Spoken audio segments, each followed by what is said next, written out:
श्रीराम जय राम जय जय राम. नमस्कार.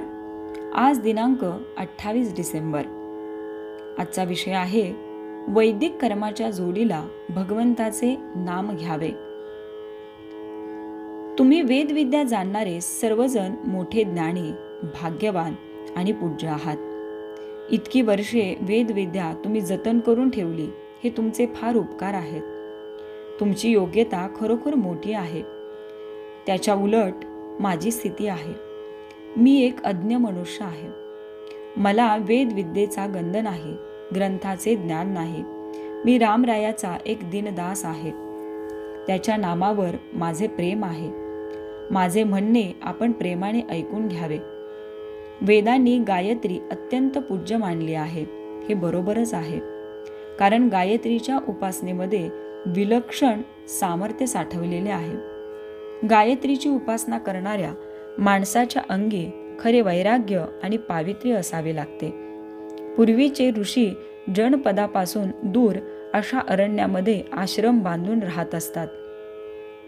कंदमुळे हा त्यांचा आहार असे. इंद्रिय संयम हा त्यांचा मुख्य आचार असे. सत्य हेच त्यांच्या वाणीचे भूषण असे. काम, क्रोध, लोभ जिंकलेले विरागी ऋषी ही गायत्रीची उपासना करायला खरी योग्य माणसे होती. परंतु आता काळ पालटला आहे. ज्या प्रकारचे जीवन ऋषी लोक जगत असत, त्यापैकी आपणाजवळ आता काही शिल्लक उरलेले नाही.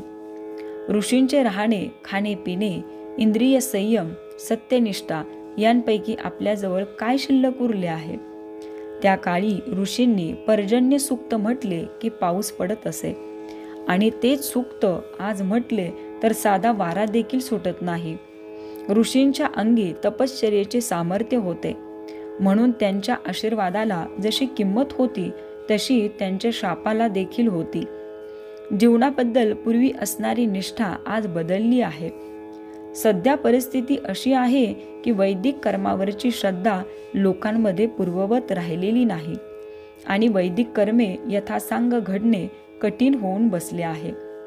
अशा स्थितीत आपल्याला शक्य आहे तितके वैदिक कर्म करावे, परंतु चित्तशुद्धी होण्यासाठी त्यावर पूर्णपणे विसंबून न राहता त्या कर्माच्या जोडीला भगवंताचे नाम घ्यावे. सध्याच्या परिस्थितीत संयमाची बंधने सुटत चालली, म्हणून संतांनी कळवळून नाम घ्या असे सांगितले. नाम हे आगंतुक नाही.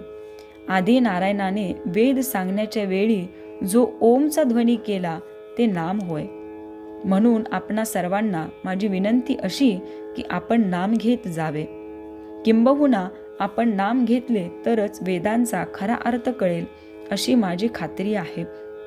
तात्पर्य: वैदिक कर्मांना आहाराविहाराची बंधने आहेत, भगवंताच्या नामाला ती नाहीत.